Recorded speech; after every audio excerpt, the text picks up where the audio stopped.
ప్రభుత్వం సూచించిన 7 రకాల సన్నవడ్లను మాత్రమే సాగు చేయాలని రైతులకు ప్రభుత్వ విప్ విజయ రమణారావు సూచించారు. పెద్దపల్లి జిల్లా సుల్తానాబాద్ మండలం కాట్నపల్లి రైతు వేదికలో ఏర్పాటు చేసిన విత్తన మేళాను ఆయన ప్రారంభించారు. 7 రకాల సన్నవడ్ల సాంబ మసూరి, తెలంగాణ సోనా, హెచ్ఎంటీ, జయశ్రీరామ్, కూనారం సన్నాలు, సిద్ధి ప్రాముఖ్యతను వివరించారు.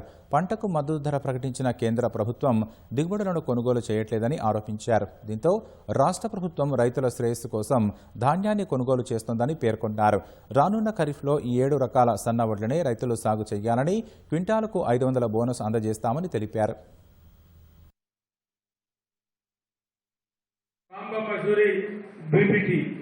అదేవిధంగా తెలంగాణ సోనా, అదేవిధంగా హెచ్ఎంటీ సోనా, జై శ్రీరామ్, మరి 1638 కూనారం సన్నలు, ఇది కూడా చాలా మంది రైతులు మరి పండించేటువంటి పంట.